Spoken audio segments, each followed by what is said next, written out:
Hey there, Business Freedom Podcast listeners. Another good, bad, ugly edition of the podcast. This is my chance to hopefully inspire, give hope, and speak truth about my journey in real estate and where I see the industry going and what I can help you do about it.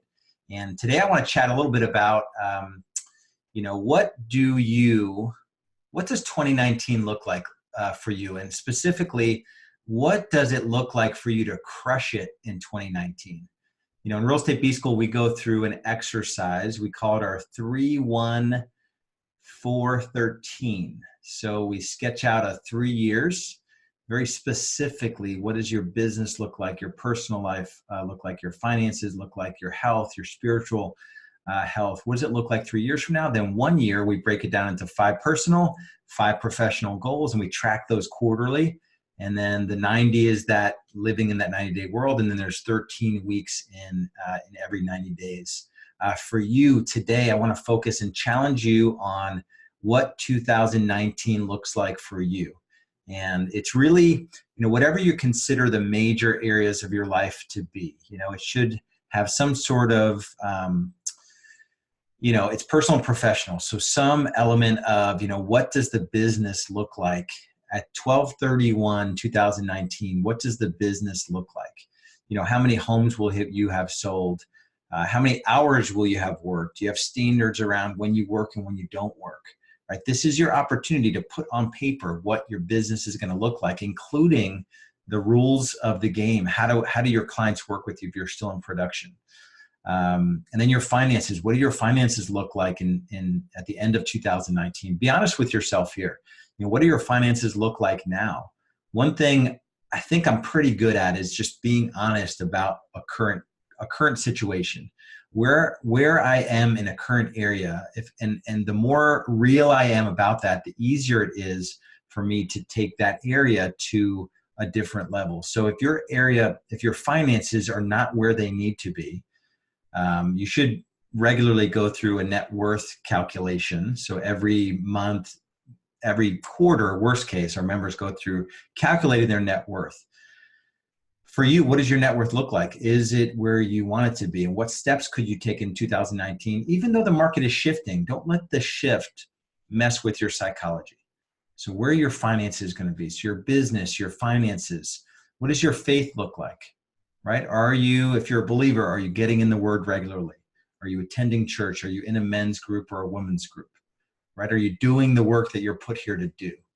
And if it's not faith for you, if you're not a believer in a certain sort of faith, then maybe it's your spiritual walk, your psychology, right? How is your psychology? We call that fun. That's another F. I have a lot of these Fs. I call them the 5. I actually have 7 Fs, but we'll stick to 5. So fun. What are you going to do for fun in 2019? Is that in your calendar? Your family, your relationship with your spouse, if you have children, right? If you have siblings that you should be interacting with more and supporting and encouraging. What does your family look like a year from now? Contrast that with where things are right now. Your fitness. Where is your fitness? One thing I've learned about for me in my fitness is these grand gestures and challenges, and they're fun, right? A 60-day health challenge is fun, like for the first week. It's not sustainable. So if you're doing these sort of sprints and these grand gestures and focus in a single area for a period of time, but then it goes back to the way it was, that's not sustainable. And we're not looking to sprint in these areas of our life. We're looking to marathon, right? We're looking to really for the long game here. So think long game, and 2019 is the first installment in a longer game that you're playing.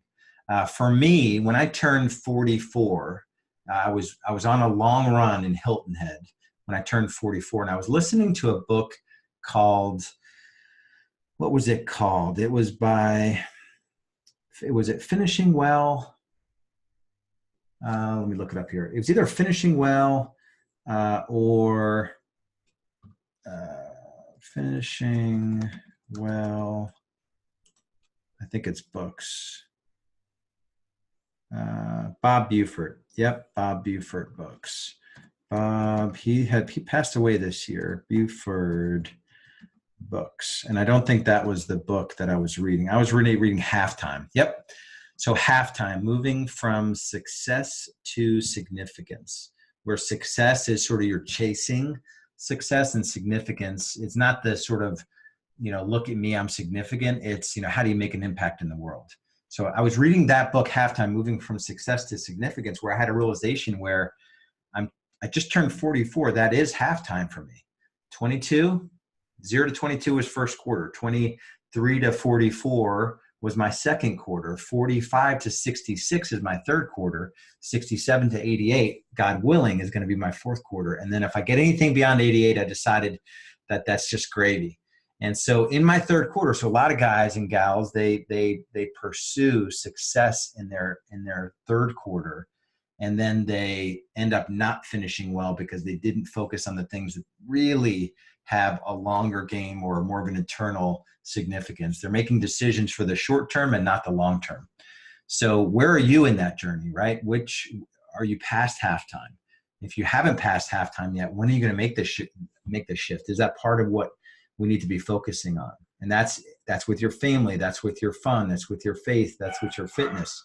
It's areas of your life that aren't like imminently in danger of imploding. So it's the Eisenhower grid. I'm throwing a lot at you here, but if you just go to Google and Google Eisenhower grid, it's the urgent versus the important, the critically important, taking care of your physical body. Sometimes it doesn't feel urgent, and we put it on the side because it doesn't feel urgent. So what areas of your life are really important that you should be focusing on, but you're not making them a priority? So that's another thing to consider. So I think I covered it: faith, fitness, fun, family, finances, future. Are you investing in your future in terms of things that you're more eternal sort of focus? Are you doing work in the community? Are you serving? My children and I did a meal packing event this past Saturday. It's for a local mission. So it's a Christian ministry or mission, and they give 90% of the meals that we pack go to third world countries. Right now, every 6 seconds, there's a child that dies either directly of starvation or to an illness or disease related to not getting the proper nutrition. So in 2 hours, this group of volunteers, we packed 50,000 meals, which is just unbelievable. And we were supposed to do 50,000 in 2 shifts of 2 hours. And the first shift, we took the challenge and we packed 50,000 just us. So I think they probably got 100,000 meals packed in 4 hours. And so it's stuff like that, trying to go on a mission trip. I went on a few mission trips a few years ago, and then I fell off of it, honestly. This was my last mission trip was 3 years ago. And honestly, mission trips feel very selfish. I know we do good work when we go there. It fills me up in a way where I come back rejuvenated and more appreciative of the life that I've been blessed with. And so what things are you focusing on that are more eternal and giving back, right? So that's the challenge. What does the next 12 months look like for you? And so that's the message I have for you. This is that time of year where you really need to focus on, the last year, 2 or 3 years. Have you moved the needle and really taken these areas that are important to you that we talked about today? Have you taken them and taken steps toward moving them to a different level in the future? And that's the measure of a life well lived, is if you decide on what areas of your life are important, and then you actually take steps to move those areas forward. And so that's my encouragement for today. As I say on every one of these podcasts, much love and respect for competing in an industry that is saturated with real estate agents that, honestly shouldn't be in the business, and they're not moving to their next level. And so hopefully I'm not describing you, because you are investing in at least, getting on this podcast. There's different ways you could take a relationship with us if you, with the Real Estate B School, if you have a desire to do so. That's not why this podcast exists. And I know there are a lot of you out there that are hurting that could benefit from what we do. So just go to rebsstrategysession.com. If you're already conventionally successful, maybe the money's good, but your time is not good, and you don't have that life by design that you're looking for. So again, much love and respect. We'll talk to you soon. Bye-bye.